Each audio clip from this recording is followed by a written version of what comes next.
Vamos a comenzar la reunión de esta noche y la reunión, ahí usted puede ver el título que se llama Las iglesias perfectas. Y en esto de las iglesias perfectas, a qué nos vamos a referir? ¿Se ha fijado de que muchas veces cuando se habla acerca, por ejemplo, digamos, de que qué tan buenas son las iglesias, generalmente se emplea esa expresión de que nadie es perfecto, ¿va? Entonces eso de que, o incluso, por ejemplo, si se quiere hablar acerca del testimonio de un pastor, es que se dice, mire, es que nadie es perfecto, ¿va? O decimos la otra cosa, por ejemplo, de que no me mire a mí, sino que mire a Cristo, ¿va? Porque si usted me mira a mí, yo estoy cargado de defectos. Y eso pues, aunque hasta cierto punto puede tener, digámosle así, puede tener cierta validez, pero fíjese que hay una cosa que nosotros vamos a ver ahorita precisamente en este estudio, y es de que en las escrituras se habla de alguna que otra iglesia, de que ante los ojos de Dios estaba bien, pues. Entonces, el hecho de que se hablen en las escrituras de iglesias que están bien, pues una de las cosas que nos llama la atención es en el sentido de poder anhelar un estándar, ¿no? De que si las escrituras nos hablan de que hay iglesias que marchaban bien, pues entonces como que nosotros debemos de buscar ese estándar, ¿no? El hecho de que no es una meta imposible, pues. Vaya, tal vez si lo quisiéramos ver, por ejemplo, así como en el caso de los Juegos Olímpicos, ¿no? Fíjese que en el caso de los Juegos Olímpicos, pues en algún momento estaba la idea de que la barrera de correr los 100 metros en 10 segundos era imposible de romper hasta que hubo alguien que lo hizo, pues. Entonces, ¿qué es lo que pasó? Cuando se vio que hubo alguien que lo pudo hacer, ya los demás como que dijeron, mire, se ha de poder hacer, ¿va? O si lo queremos ver un ejemplo bíblico, usted se fija, por ejemplo, de que en el caso de David y Goliat, todos le tenían miedo a pelear con Goliat, hasta que David lo mató y que les enseñó a todo el mundo que se podía hacer, ya entonces ya todos los demás empezaron a, pues bueno, si David lo pudo hacer, nosotros lo podemos hacer, pues. Entonces, en este caso, hoy que vamos a hablar acerca de las iglesias perfectas, pues vamos a ver esa situación de que sí, efectivamente, aunque no tenemos una perfección total, pero sí las escrituras nos hablan acerca de que hay iglesias que definitivamente gozan digámosle así, de la bendición o de la aprobación de Dios, ¿no? Entonces, eso es precisamente lo que nosotros vamos a ver en el estudio de hoy. Mire, por ejemplo, en este caso, ya si comenzamos a entrar en materia hablando acerca de las iglesias perfectas, primero veamos qué es la iglesia o qué es lo que nosotros debemos de entender por la iglesia.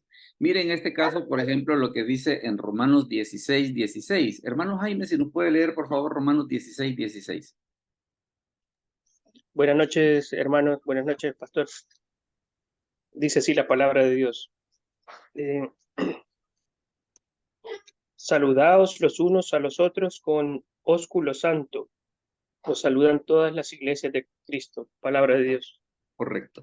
Vea de que en este caso, pues cuando se habla de la iglesia, y fíjese de que esto, aunque es un punto de doctrina muy conocido, pero vale la pena que hagamos el énfasis, es el hecho de que cuando la Biblia ocupa la palabra iglesia, nunca la ocupa para referirse a un edificio, nunca.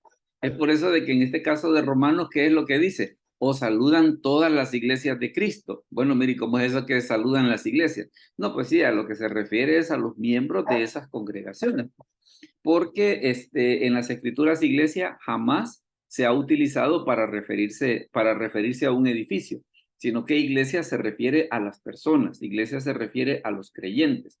O usted tiene, por ejemplo, el otro caso de Mateo 18, ¿verdad? Cuando el Señor dice de que, mire, si no lo oyere, dilo a la iglesia.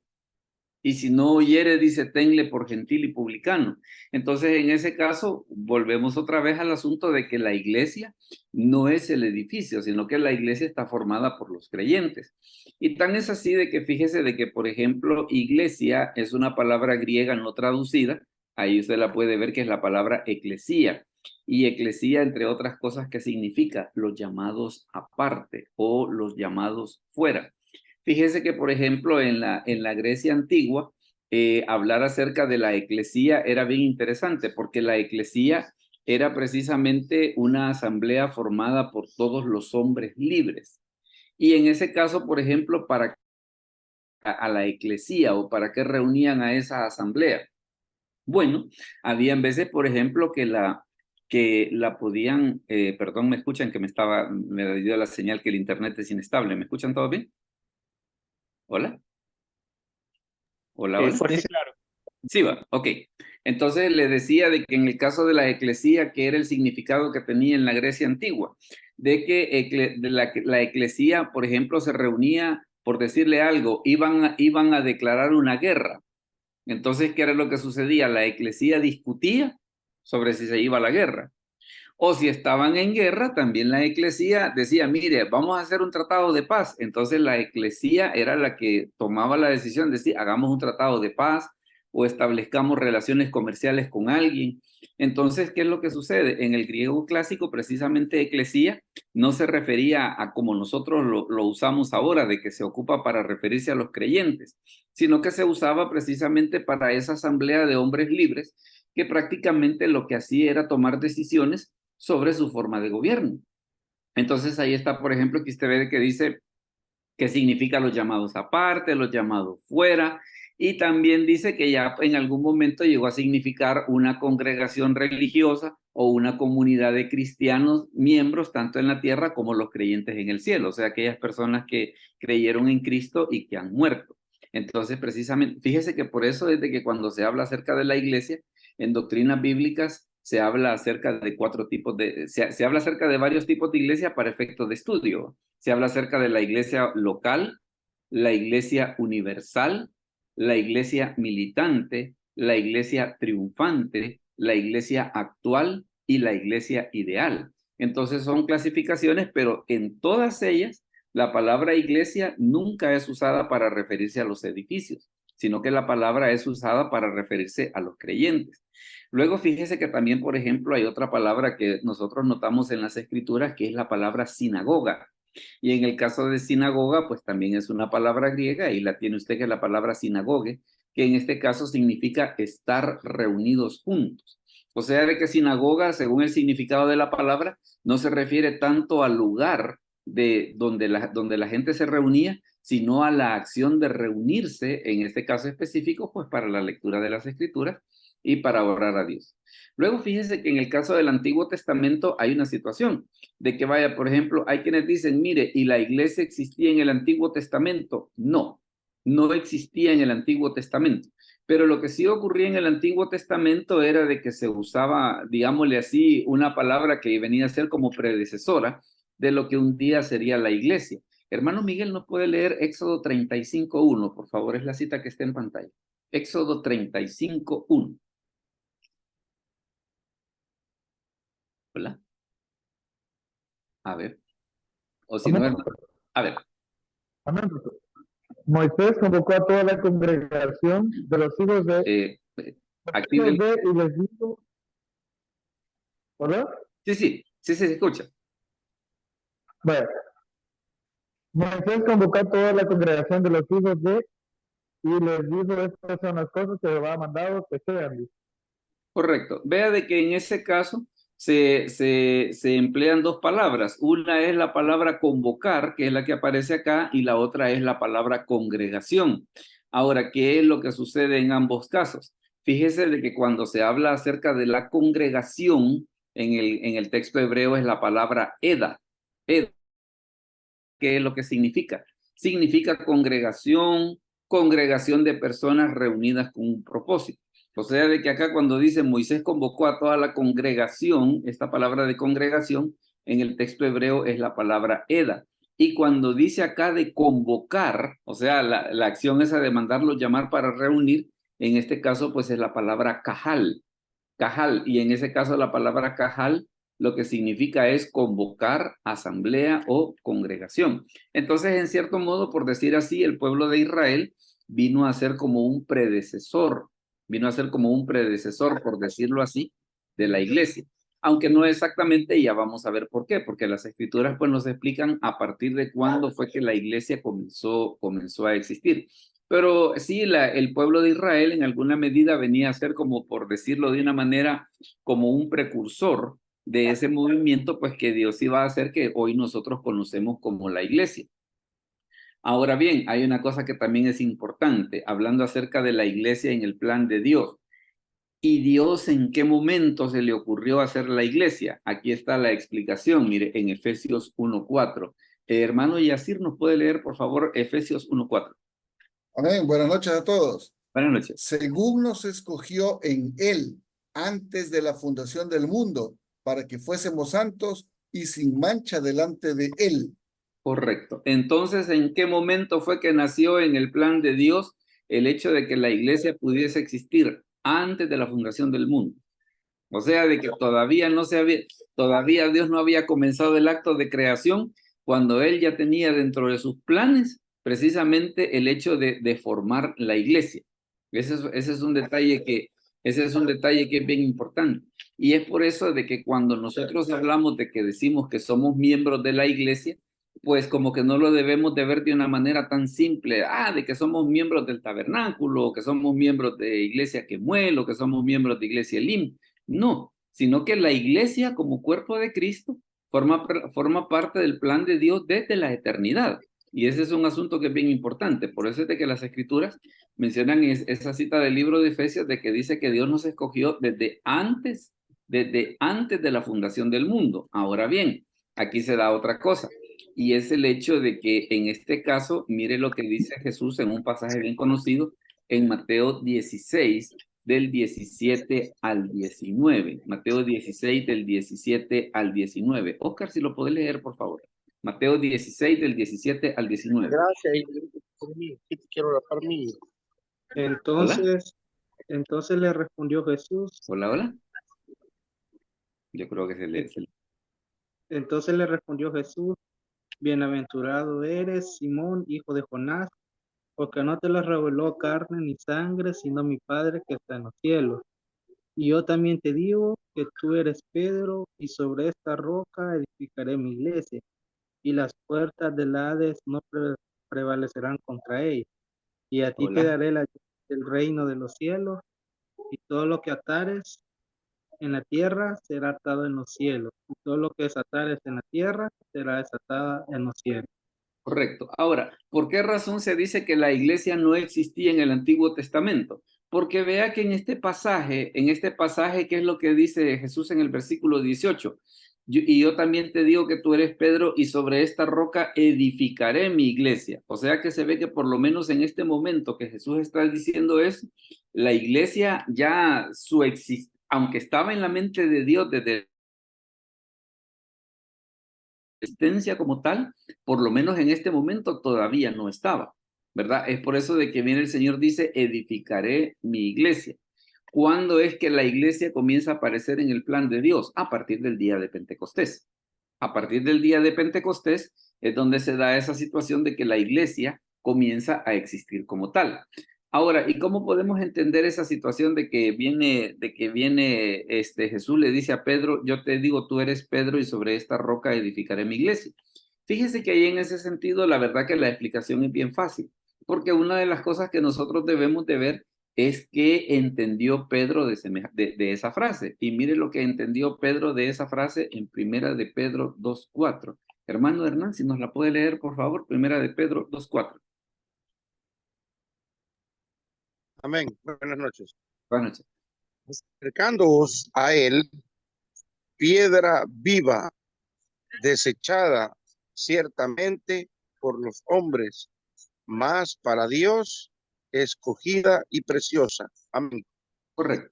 Entonces vea de que en este caso, ¿qué es lo que dice Pedro? Dice acercándoos a él, o sea, a Cristo, que es piedra viva. O sea, de que si se quiere agarrar la lógica esa de que la roca es Pedro y que sobre Pedro se iba a edificar la iglesia, pues la verdad que no, pues, porque Pedro claramente dice, no, mire, la roca es él, la roca es Cristo. Pero lo que sí es claro, y podemos ver en estos tres pasajes, primeramente, cómo es de que la iglesia como cuerpo de Cristo estaba en el plan de Dios desde antes de la fundación del mundo. En Mateo 16:18, la iglesia todavía no existía como tal, o sea, estaba como plan en la mente de Dios, pero no como una existencia real. Pero sí que es lo que sucede, viene el Señor y dice, edificaré mi iglesia en un futuro. Y ese futuro iba a comenzar, por lo menos si tomamos en cuenta el versículo 18, ¿a partir de cuándo? Iba a comenzar a partir del día de Pentecostés. Ahora pues, por eso es de que vemos como en este caso Pedro dice, no, mire, la roca no soy yo, dice, sino que la roca es Cristo, dice. Y es a él que nosotros nos debemos de acercar porque él es la piedra viva. Luego fíjese que ya para ir entrando un poco más en materia, hay una cosa que es bien interesante que nosotros podamos entender, porque lo que vamos a hacer ahorita va a tener que ver un poco con esto que nosotros vamos a ver ahorita. Cuando usted lee, por ejemplo, lo que tiene que ver con las iglesias del Apocalipsis, fíjese que las iglesias del Apocalipsis tienen en común 5 puntos bien importantes. Tienen en común 5 puntos bien importantes, tanto las que están del capítulo 2 como las del capítulo 3. ¿Cuáles son esos 5 puntos importantes? Primero, que el Señor se presenta a cada iglesia. O sea, le dice, por ejemplo, yo soy el primero y el último, yo soy el alfa y el omega, entonces se presenta. La otra cosa que hace es de que cuando la iglesia a la que le escribe tiene cosas buenas, se lo dice. La tercera cosa es de que cuando esa iglesia tiene cosas malas, también se las dice. O sea, es bien interesante, ¿va? De que no solamente se les dice lo bueno, sino que también se les dice lo malo. Y luego la otra cosa es de que cuando la iglesia tiene cosas malas, ¿qué es lo que hace? Les da la solución. Les da la solución. O sea, ¿qué es lo que tienen que hacer para corregir eso malo? Y la otra cosa es que les anuncia una recompensa. Ahora, algunas de esas 5 cosas, fíjense que en este cuadro que les voy a mostrar, quiero que veamos lo siguiente. Y aquí, si hay algún comentario al respecto, creo que va a ser muy útil que lo podamos ver. Si usted se fija acá, por ejemplo, ¿qué es lo que nosotros notamos? Aparecen precisamente cada una de las iglesias que están mencionadas.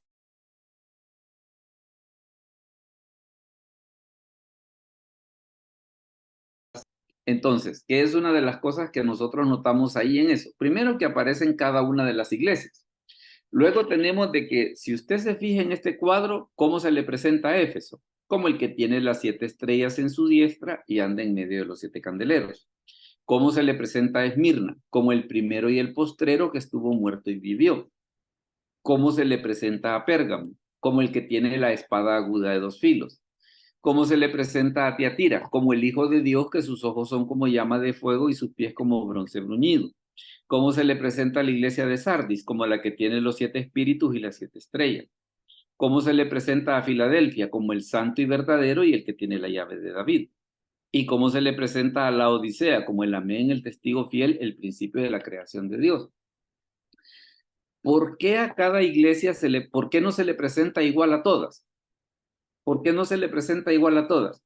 No se le presenta igual a todas por una sencilla razón, porque la relación que un creyente tiene con Dios es muy diferente a la que puede tener otro.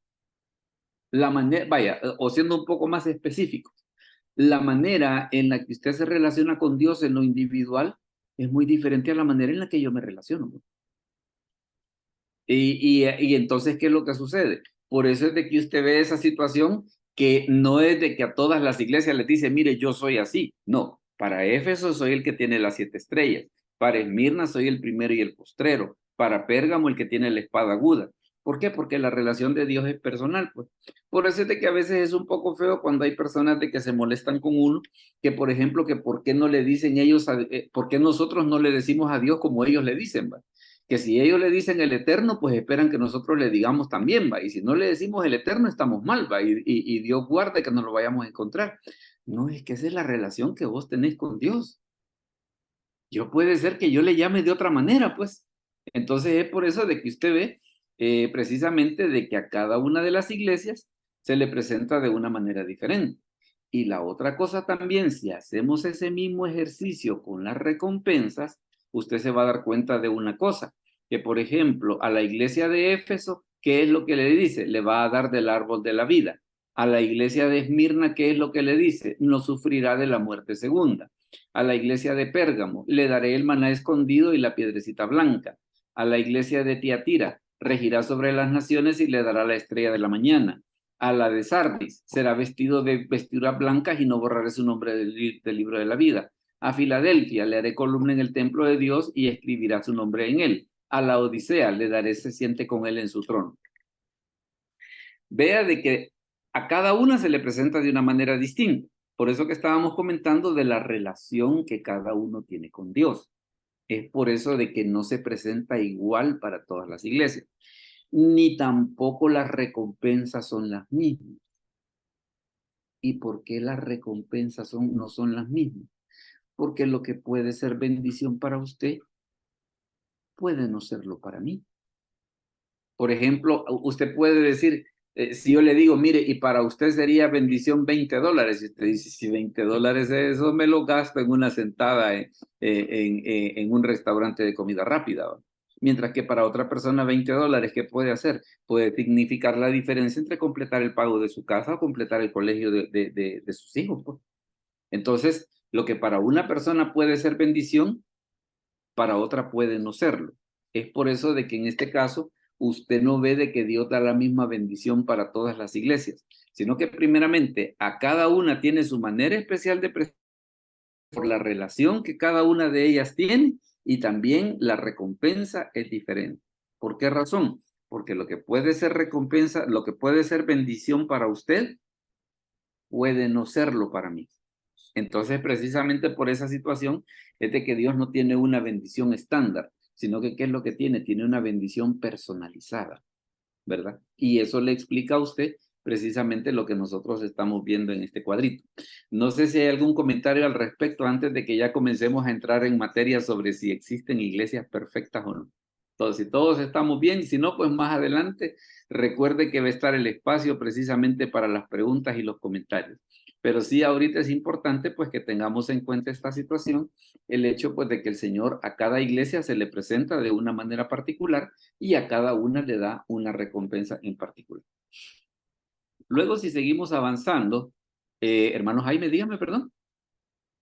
Pastor, también, no, digo, usted listó los factores comunes, por decirlo de alguna manera, de las 7 iglesias, pero Sí. también hay particularidades de lo que les acusa, ¿no?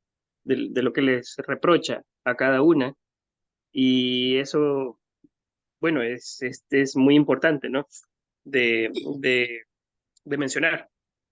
Sí, y fíjese que de hecho ya si entramos a los específicos, que es precisamente lo que vamos a hacer. Claro, ahorita no vamos a ver las 7 iglesias, no vamos a ver las 7 iglesias, solo vamos a ver 2, solo vamos a ver 2, y le voy a comentar por qué. Vamos a ver solo 2 precisamente porque el tema que tenemos ahorita es el de las iglesias perfectas. Y resulta que de las 7 iglesias que están en Apocalipsis, hay 2 a las que Dios no le reclama nada. Esmirna y Filadelfia, ¿no? Así es, así es. A esas 2, Dios les dice, vaya, a las otras 5 les dice, vos tenés malo esto, vos tenés malo esto, vos tenés malo lo otro. Con Esmirna y con Filadelfia no ocurre así. Entonces, precisamente ahí es donde está el énfasis del tema de hoy, de las iglesias perfectas. Mire, ¿y realmente puede existir una iglesia que sea agradable ante los ojos de Dios? Bueno, ahí en Apocalipsis hay 2. Ahí en Apocalipsis hay 2. Entonces, ante ese argumento de que, no, mire, es que nadie es perfecto, es que todos somos pecadores. No, mire, ahí en Apocalipsis hay 2 con las que Dios está perfectamente de acuerdo. Entonces, ¿qué es lo que nos demuestra eso? No es un ideal imposible, ¿verdad? Porque a veces, ¿qué es lo que sucede? Cuando nosotros venimos y caemos en esa lógica de que nadie es perfecto, hasta cierto punto, como ¿qué es lo que estamos haciendo? Estamos abriendo la puerta al conformismo. Pues entonces como nadie es perfecto, quedémonos así, ¿va? No, pero, ¿y el sentido de la excelencia? Pues? Por eso yo les ponía el caso ese de, por ejemplo, de en las Olimpiadas, de precisamente de la barrera esa de correr los 100 metros en 1 minuto. Porque antes se pensaba que esa barrera era imposible, hasta que hubo uno que lo pudo hacer. Entonces, que ya vieron los demás, entonces sí se puede hacer, ¿va? Y eso es precisamente lo que vamos a ver en este caso de Esmirna y de Filadelfia, que nosotros podamos ver de que sí efectivamente hay iglesias de las cuales Dios dice, miren señores, lo que ustedes están haciendo está bien. Entonces, si existe, imagínense, si existen 2 de 7, ¿cuánto será en porcentaje? Alguien que tenga calculadora por ahí para que saquemos el porcentaje de 2 entre 7. Veamos cuánto sería. Sacar 2 entre 7. 2 entre 7 quiere decir de que el 29% de las iglesias del Apocalipsis estaban bien. Entonces, si el 29% de las iglesias del Apocalipsis estaban bien, No es un ideal imposible, pues. No es aquello de que nosotros digamos, no, es que mire, es que nadie es perfecto. Entonces, ¿qué es lo que sucede? Podemos caer en el peligro de decir de que como nadie es perfecto, entonces conformarnos. No, mire, si es que lo que pasa de que como, a veces como se dice en las universidades, ¿verdad? De que por ejemplo en ingeniería dicen que hay una materia que es colador, que es esa mentada mecánica de fluidos. Esa materia sí que ha hecho que mucha gente renuncie a eso, ¿verdad? Pero ¿qué es lo que sucede? Hay gente que la han aprobado y se han graduado de ingenieros. Entonces, ¿qué es lo que sucede? ¿Es difícil? Sí. ¿Imposible? No. ¿Verdad? Y eso es precisamente lo que nosotros vamos a ver en este caso de cabal de estas dos iglesias, que así como Jaime lo menciona, tanto la iglesia de Esmirna como la iglesia de Filadelfia, el Señor dice, miren, ¿quieren que les diga una cosa? Ustedes están bien. ¿Verdad? Ustedes están bien. Entonces, ya que tenemos claro ese precedente, por eso le comentaba, no es que vamos a ver todas las iglesias del Apocalipsis, no, sino que vamos a ver específicamente esas dos, Esmirna y Filadelfia, que de las 7 iglesias del Apocalipsis, el Señor dice, ustedes dos están bien. Ustedes dos están bien. Entonces, ¿qué es lo que sucede? Si hay 2 de 7 que están bien, quiere decir de que el tener una iglesia así no es imposible. No es imposible. Y eso es precisamente la parte que nosotros vamos a ver ahorita. Mire qué es lo que sucede, por ejemplo, si comenzamos a hablar acerca de la iglesia de Esmirna, que es la primera de las dos. La iglesia de Esmirna aparece en Apocalipsis 2 del 8 al 11. Mire cuando el Señor se le presenta. Hermano Yacir, ¿nos puede leer el versículo 8, por favor? El versículo 8, que es el que está en pantalla. Amén. Y escribe al ángel de la iglesia en Esmirna, el primero y el postrero, el que estuvo muerto y vivió, dice esto. Correcto. Vea de que ahí se le dice, mira, yo para ti soy el primero y el postrero, el que estuvo muerto y vivió. Ahora mire cuando se comienza a hablar acerca de ella, que son los versículos 9 y 10. Hermana María Julia, ¿será que nos puede leer los versículos 9 y 10, que son los siguientes 2 párrafos? Hola. Si no, déjeme ver aquí. Creo que sí, ahorita. Bueno, ok, el 9 y el 10.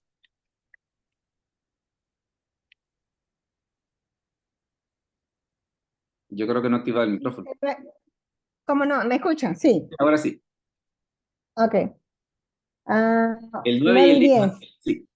Yo conozco tus obras y tu tribulación y tu pobreza, pero tú eres rico. Y la blasfemia de los que dicen ser ricos y no lo son, sino sinagogas de Satanás. No temas en nada. No temas en nada lo que vas a padecer. He aquí, el diablo echará a algunos de vosotros en la cárcel para que seáis probados y tendréis tribulación por 10 días. Sé fiel hasta la muerte y yo te daré la corona de vida. Mire esta iglesia. Primero el Señor le dice, yo soy el primero y el postrero, el que estuvo muerto y vivió. Y le dice, yo conozco tus obras. ¿Y ve en esos 2 versículos que hay algún reclamo? No. No. Ahora, no es, y tal vez no me malentienda,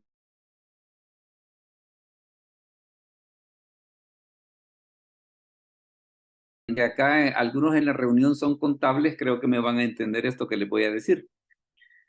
Lo que sucede, por ejemplo, que cuando un auditor hace una cosa que se llama el dictamen, cuando hay un párrafo en el que tiene que poner, mire, y usted cómo ve a esa empresa.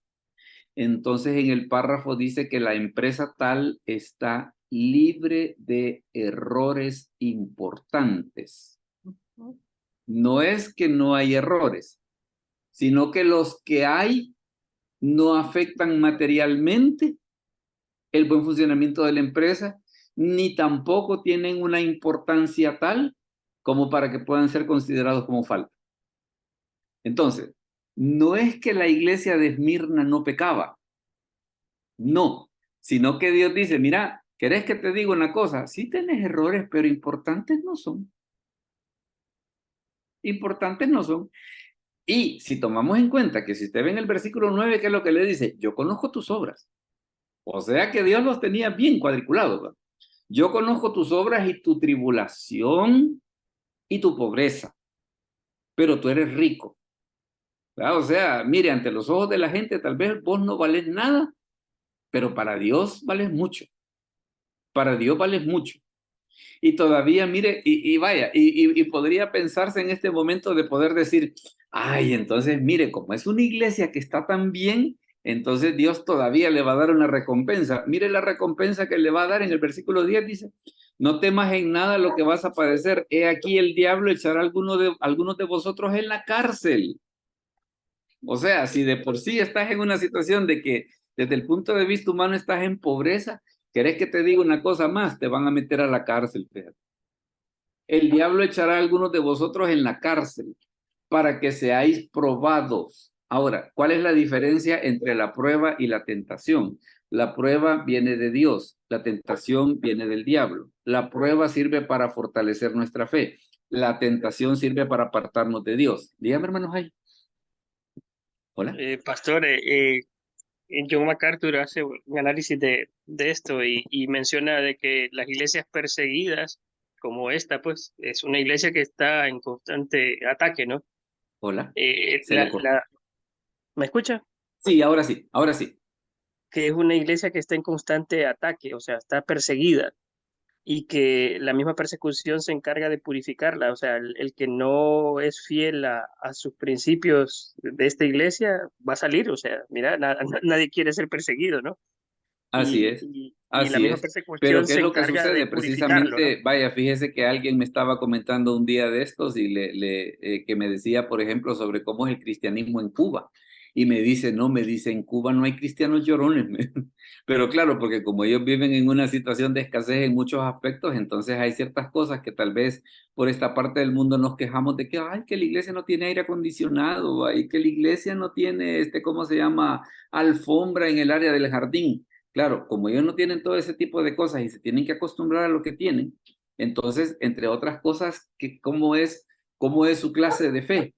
Su fe no es como la de aquellos lugares del mundo donde las cosas son más fáciles, ¿verdad? Entonces se da esa situación precisamente de que cuando una iglesia, y yo creo que todos hemos escuchado esa frase que dice que los tiempos difíciles hacen hombres fuertes.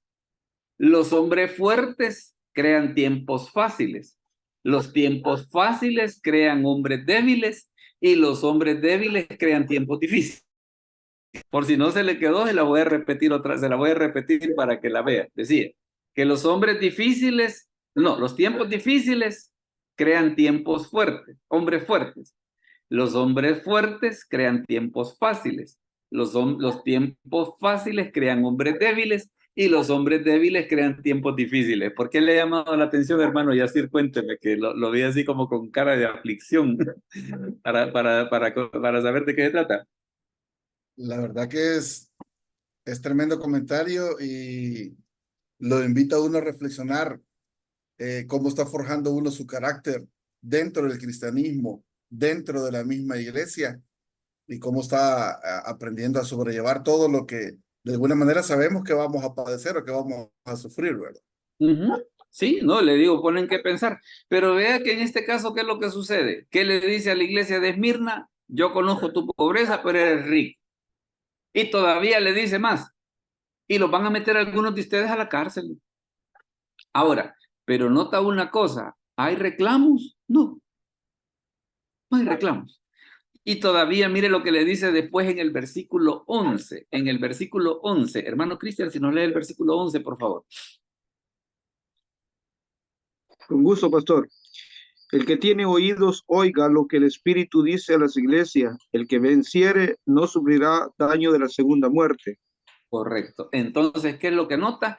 El Señor le habla a la iglesia de Esmirna y ¿qué hay? No hay reclamos. Y fíjese que también una de las cosas que ponen que pensar en que la iglesia de Esmirna no tenga reclamos es lo siguiente, porque a veces en las iglesias se tiene una mala costumbre. La mala costumbre que se tiene es, mire, aquello de que es cierto que debemos de confesar nuestros pecados a Dios y todos tenemos en alguna medida pecados que confesar. Pero a veces algunas personas lo hacen como queriendo poner una carga a la persona de una manera tal, mire, y si la persona no está cometiendo algo que ante los ojos de Dios sea desagradable? ¿Y por qué le va a poner la carga de que, no, hermano, es que lo que usted tiene que hacer es que usted tiene que llorar y todo? Mire si su relación con Dios está bien. Claro, no en todas las personas es así, ¿va? No en todas las personas es así, porque hay personas que definitivamente en alguna medida pueden tener situaciones que ameritan arrepentimiento, que ameritan confesión a Dios, que ameritan el hacer un propósito de no volverlo a hacer, pero no es la relación de todos, pues. No es la relación de todos. Y por eso usted ve en este caso de que, ¿qué es lo que sucede? Ve usted el mensaje de la iglesia de Esmirna, se le dice lo que es y no hay reclamos. Entonces, esto pues como que nos deja un poco en qué pensar sobre aquella situación de que, mire, y pueden haber iglesias perfectas no, pero libres de errores importantes sí. ¿Verdad? Lo que les comentaba hace un momento, de qué es lo que dice el dictamen del auditor, ¿va? Que la empresa se encuentra libre de errores importantes. Entonces, en este caso, no es que la iglesia de Esmirna no pecaba, no, sino que estaba libre de errores importantes, ¿verdad? O sea que ante los ojos de Dios, ¿qué es lo que decía? Mire, ¿cómo yo la veo? ¿Cómo veo yo a la iglesia de Esmirna? Yo la veo bien. Yo la veo bien. Entonces, por eso le comentaba que ante esa situación de las iglesias perfectas, mire, y pueden haber iglesias que se estén manejando bien ante los ojos de Dios. Aquí tiene la primera. Miren la segunda. Miren la segunda, para que veamos esa situación de que si pueden haber iglesias que estén en hablar es de la iglesia de Filadelfia. La iglesia de Filadelfia está en Apocalipsis 3, del 7 al 13. Y mire lo que va a ocurrir en el caso de Filadelfia. El versículo 7, disculpe, aquí que dice iPhone de Daisy, ¿nos puede ayudar con la lectura, por favor, de ese párrafo que está ahí, los versículos 7 y 8? Con gusto, hermano, perdón, pero me costó en la computadora, no me pude conectar, pero aquí estamos. No se preocupe. Escribe al ángel de la iglesia de Filadelfia. Esto dice el santo, el verdadero, el que tiene las llaves de David, el que abre y ninguno cierra, y cierra y ninguno abre. Yo conozco tus obras. He aquí, he puesto delante de ti una puerta abierta, la cual nadie puede cerrar. Porque aunque tienes pocas fuerzas, has guardado mi palabra y no has negado mi nombre. Correcto. Vea de que en este caso también, igual que en el caso de la iglesia de Esmirna, el Señor le dice, yo conozco tus obras. O sea, yo sé quién sos. Yo sé quién sos. Pero ¿qué es lo que sucede? Una cosa que tú tenés, dice, es que aunque tienes poca fuerza, dice, has guardado mi palabra y no has negado mi nombre. Y mire lo que sucede en este caso, por ejemplo, hermano Jaime nos puede leer los versículos 9 y 10, que es el segundo párrafo. Apocalipsis 3, 9 y 10. Dice así la palabra de Dios. He aquí, yo entrego de la sinagoga de Satanás a los que se dicen ser judíos y no lo son, sino que mienten. He aquí, yo haré que vengan y se postren a tus pies y reconozcan que yo te he amado. Por cuanto has guardado la palabra de mi paciencia, yo también te guardaré de la hora de la prueba que ha de venir sobre el mundo entero, para probar a los que moran sobre la tierra. ¿Sigo con el 11? El 11 también, el que está al final, la partecita que está al final. Ok, he aquí yo vengo pronto, retén lo que tienes para que ninguno tome tu corona. Palabra de Dios. Muy bien.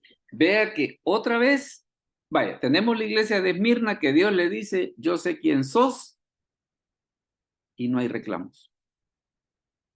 Tenemos la iglesia de Filadelfia, yo sé quién sos, y no hay reclamos. Entonces, como que a nosotros nos debe de poner en qué pensar, bueno, mire, entonces ese ideal de que Dios vea mi vida y que no hayan reclamos, quiere decir de que no es un ideal imposible. ¿verdad? Porque usted ve que de 7 iglesias que son mencionadas en Apocalipsis, 2 no tienen reclamos, que eso es equivalente ¿a qué? Al 29%. Entonces, si tal vez solamente fuera una iglesia, pues como que se podría decir, ah, mire, pero es que ese porque es especial, ¿va? Es especial, así como los que rompen los récords olímpicos, ¿va? Como ese filipino que ganó 2 medallas en gimnasia, ¿va? Entonces, ¿qué es lo que sucede? Está la cuestión esa de decir, no, mire, es que ese es un caso especial. No, mire, no, si fuera solo una iglesia, se la valgo, pero son 2.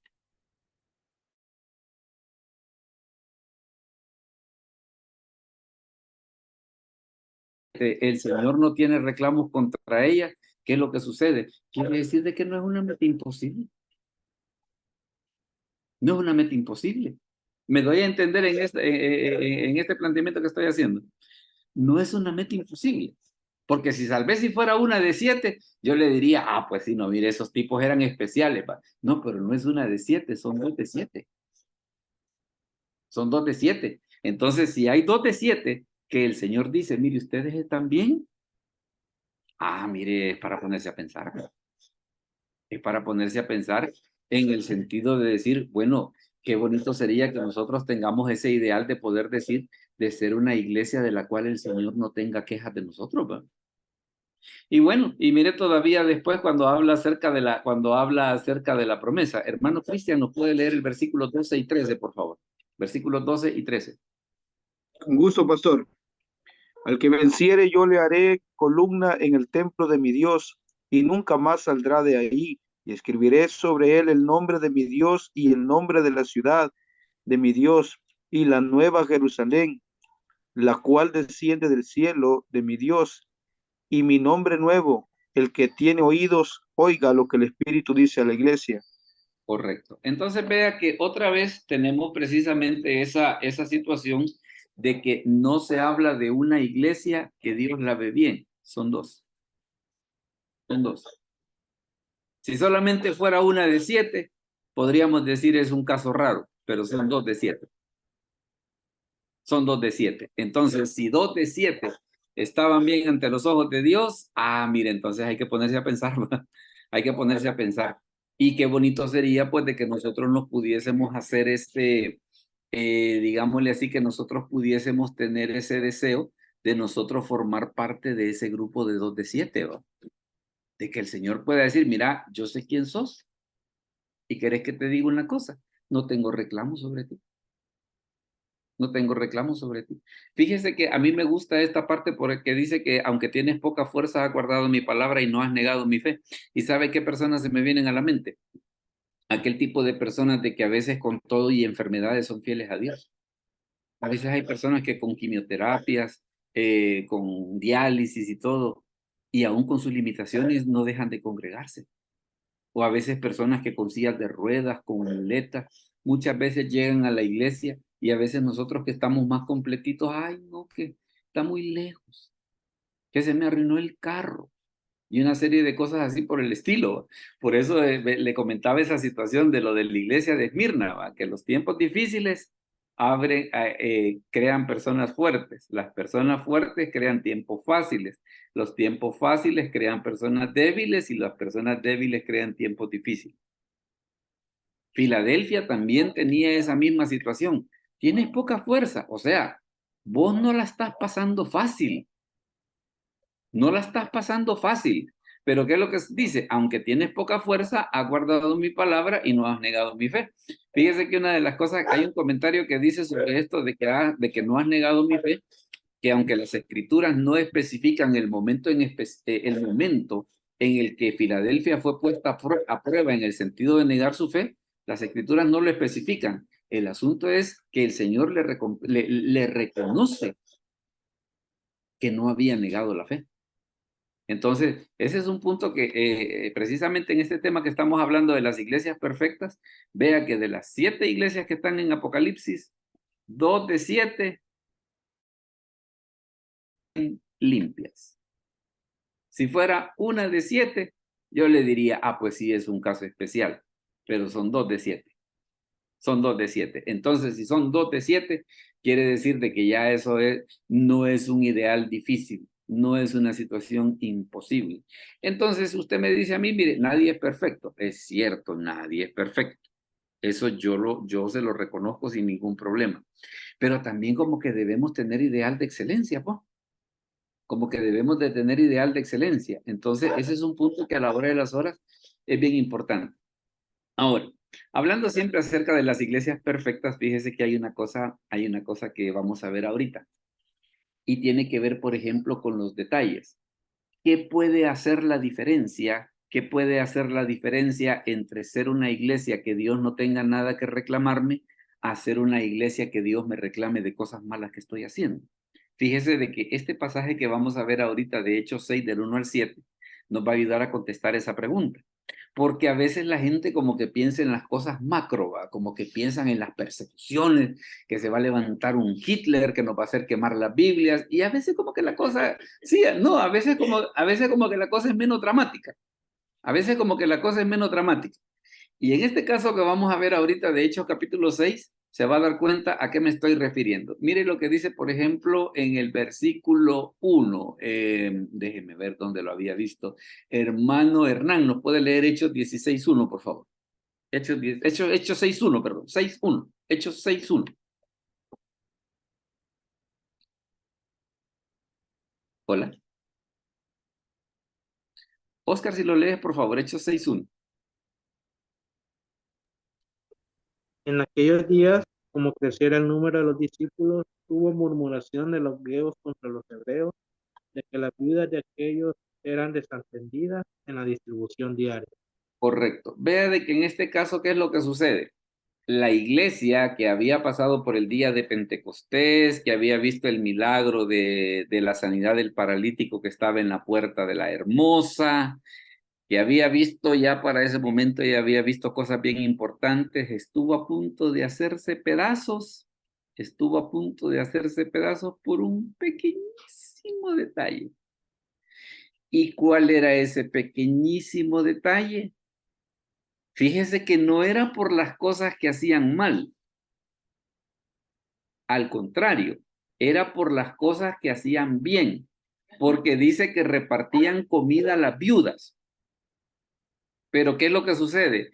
Más de alguien dijo, mire, fíjese que a las viudas de las hebreas les dan más comida y a las de las griegas les dan menos. Vea que el problema que estaba empezando a tener la iglesia no era por lo que estaban haciendo mal. El problema que la iglesia empezó a tener era por lo que estaban haciendo bien. ¿Y qué era lo que estaban haciendo bien? Repartir comida. Pero más de alguien dijo, no, dijo, ahí hay mano negra. ¿Por qué razón? Porque a las hebreas les dan más comida como son hebreas. Y nosotras como somos griegas nos dan menos. Ahora, y yo quiero que note una cosa. No dice que era verdad. Solo dice que hubo murmuración. O sea, era un rumor.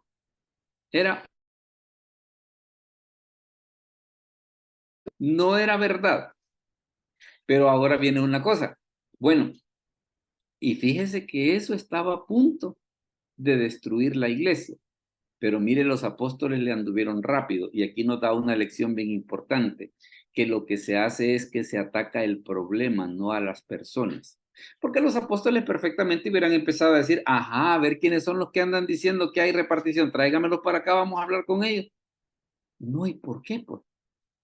¿Y por qué?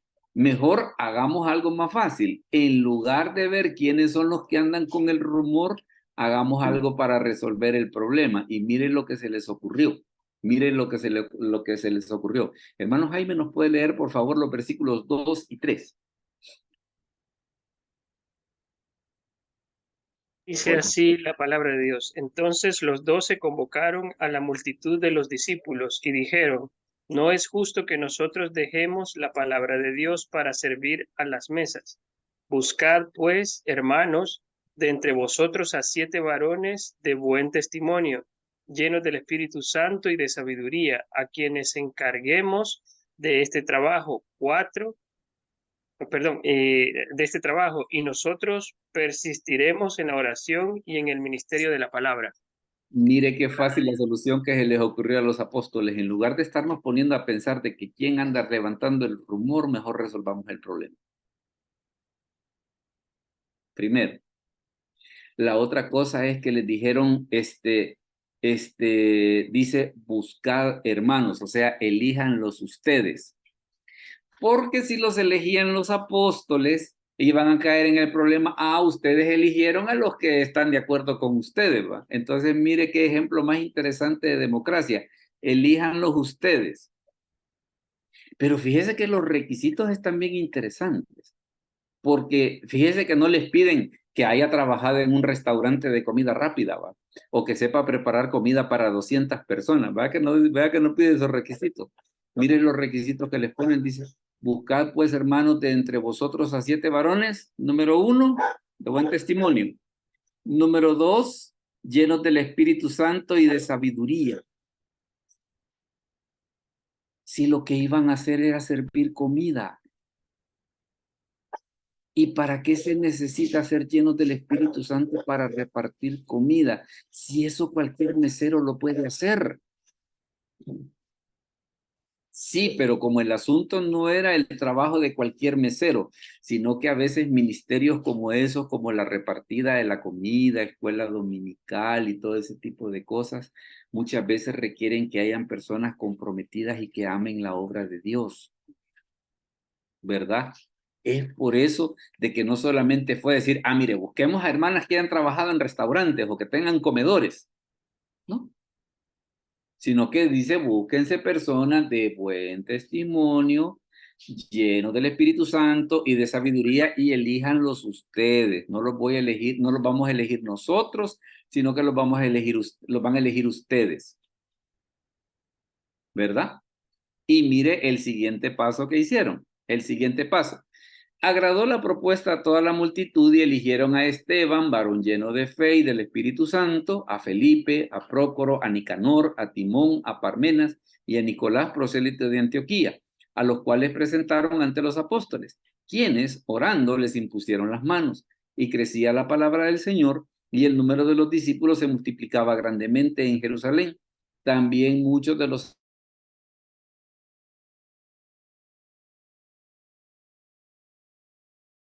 haciendo mal. La iglesia se iba a dividir por lo que estaba haciendo bien, ¿verdad? Porque el ayudar a las viudas era algo bueno. Y ese es un punto que nosotros debemos de tener en cuenta, que muchas veces las iglesias pueden dividirse no por las cosas que hacemos mal, se pueden dividir por las cosas que hacemos bien. Pero ¿qué fue lo que hicieron los apóstoles? Le anduvieron rápido, ¿va? ¿Y qué fue lo que hicieron? No, dijo, aquí antes de que esto vaya a ser motivo de problema, mejor elíjanse ustedes personas que se encarguen de eso. Eso sí, búsquenme que sean de buen testimonio, que sean llenos del Espíritu Santo y de sabiduría, y a ellos les vamos a encargar que repartan la comida. ¿Y qué pasó con el problema? Se resolvió. Se resolvió.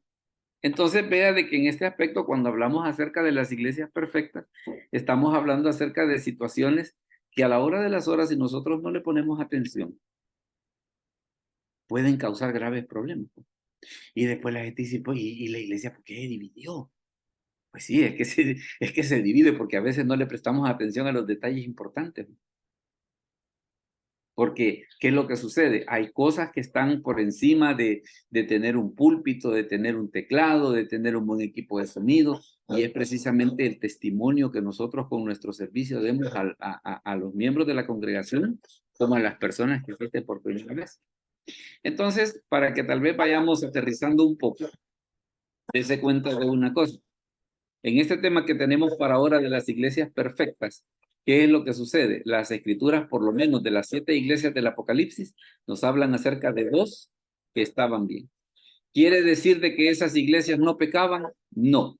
Pero lo que sí quiere decir es una cosa bien importante, de que si habían cosas malas, ante los ojos de Dios, no requerían mayor atención, no eran muy importantes. Y el pasaje de Hechos 6 nos demuestra una cosa, es precisamente el cuidado que nosotros debemos de poner hacia los pequeños detalles, que si no le ponemos atención, a la hora de las horas pueden causar graves problemas en las iglesias. Bueno, hemos llegado pues entonces al momento donde está el espacio para las preguntas y los comentarios o los aportes, así que si alguien tiene alguna pregunta o algún comentario acerca de esto que hemos hablado, pues la mesa está servida y ustedes pueden opinarnos acerca de lo que hemos hablado. ¿Alguien tiene alguna pregunta o algún comentario, algún aporte que quiera hacer a todo esto que hemos hablado? ¿Alguien tiene alguna pregunta o algún comentario? Veamos. Veamos, ¿alguien tiene preguntas, comentarios, algún aporte que quiera hacer? ¿Todos estamos bien? A ver, hermana Daisy, dígame. Buenas noches, hermano. Muchas gracias por la meditación. La clase, se me llama la atención el hecho cuando le dice de que en la forma en que le dice a la iglesia de que va a ir a la cárcel. Hola. ¿Me escucha? Hubo cierta interrupción. Me dijo que le llamaba la atención el qué. El hecho cuando le dice que va a ir a la cárcel. Ujú. Eso mismo me hace referencia cuando Jesús le dice a Simón, creo que el diablo ha pedido su cuerpo para zarandearlo. Son como advertencias, ¿verdad? Bueno, ya ve de que, por ejemplo, a Pablo le dijo que iba a padecer muchas cosas por causa de su nombre. Sí, entonces son como Hola. advertencias. Hola, hermana ¿Me Daisy. escucha? ¿Me escucha? Hola, hola. Hola. Sí, se volvió a cortar otra vez. Sí, algo pasa. Sí, Entonces bueno. son como advertencias que también con sabiduría, porque fíjese que eso de la repartición de los alimentos, no solo, o sea, son detalles que a veces los miembros de las iglesias somos muy perspicaces. Por ejemplo, el sábado en la reunión el pastor dijo algo que a mí me llamó la atención y yo ya lo había observado, que a mí me llama poderosamente la atención que los hermanos que trabajan en la iglesia, yo no sé si es por petición, por una indicación laboral, pero cuando están en el culto, todos están pendientes del teléfono, nunca están en la adoración ni en la entrega, si se puede decir así, ¿verdad? Sino Correcto. que hasta ellos se están riendo entre ellos, aquello parece bien divertido, golpes y bromas, y uno dice, ¿será que ellos están en muy buena comunión con Dios y no necesitan este espacio tan maravilloso? Ujú. Y a veces estos puntos, hermano, hacen que nosotros nos incomodemos, no lo puedo decir de otra manera, ¿va? Nos incomodemos Sí. y es falta de sabiduría. Obviamente cualquiera puede decir, ¿y eso qué le va? O sea, ¿en qué le afecta a usted, va?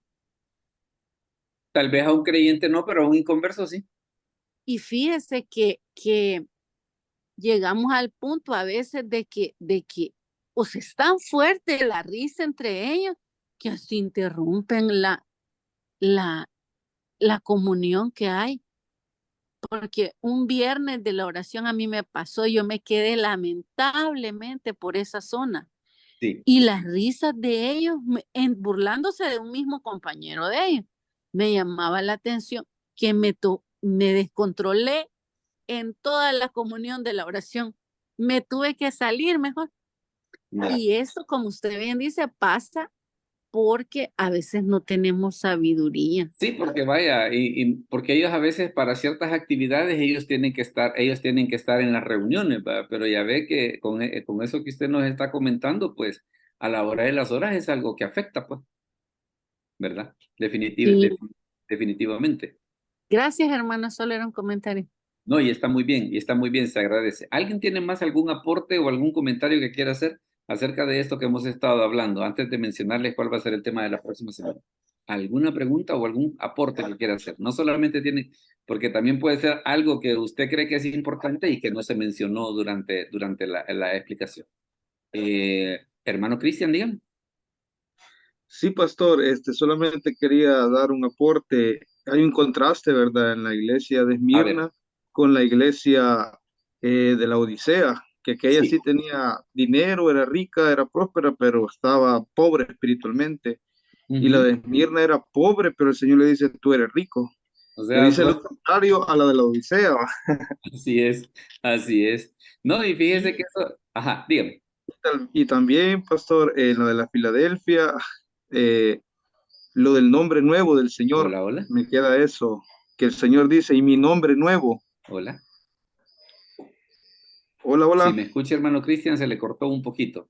Sí, le escucho. Hola. Yo creo que a usted es que tiene débil la señal, pastor, porque sí se le escucha bien, pero a veces como que cuando su video se queda así como medio paralizado, usted dice queja a la otra persona, pero creo que es a usted. Sí, yo creo que mi internet es el que ha estado fallando ahora. Mi internet es el que ha estado. Eso parece.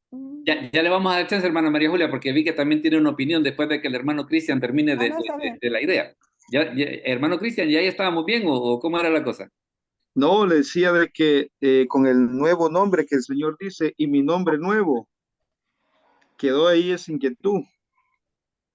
Ah, es que acuérdese de que lo del nombre nuevo es por aquello de que siempre en las escrituras Dios cambia el nombre cuando hay un cambio de estado. Por ejemplo, Abraham, Abraham, ¿verdad? Jacob, Israel, Oseas, Josué. O sea, cuando hay un cambio de estado, Dios cambia el nombre.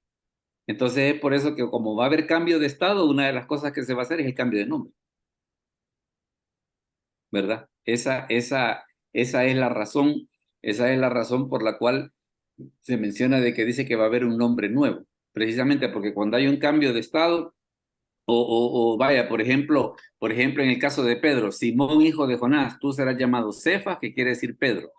O sea, cuando el Señor va a hacer algo en la vida, algo drástico en la vida de la persona, lo que hace es que cambie el nombre. ¿Ya? Entonces, por eso es de que se menciona lo del cambio de nombre. Hermana Sí, María. yo me refería, pastor, que Ujú. Jesús mismo lo dice, y mi nombre nuevo. Así O es, sea, ajá, me así queda, es.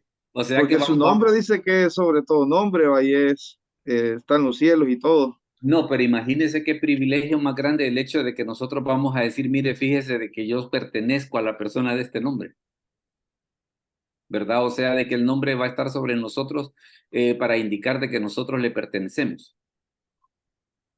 Amén, pastor. Vaya, es como, por ejemplo, como en el caso de los pañuelos, ¿va? De que mucha gente le pone las iniciales para que no se vayan a confundir entre los pañuelos de los demás, ¿no? Estos son los míos. Entonces tienen su nombre ¿para qué? Para identificar que le pertenecen a usted. Entonces, en ese caso, cuando las escrituras dicen que ponen su nombre sobre nosotros, es precisamente para indicar que nosotros le pertenecemos a él.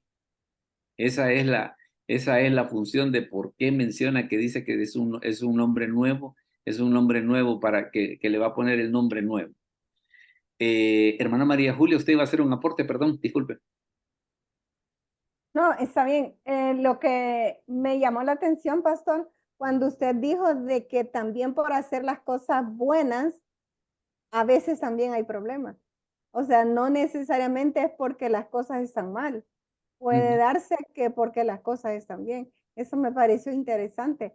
Y a veces nos preguntamos que si todo está bien y por qué está pasando esto. ¿Ve? Pues sí. Entonces, ahí como que se cumple donde dice que todo ayuda bien o que todo tiene un propósito, porque no necesariamente tiene que estar las cosas mal para que te suceda algo. Claro que sí.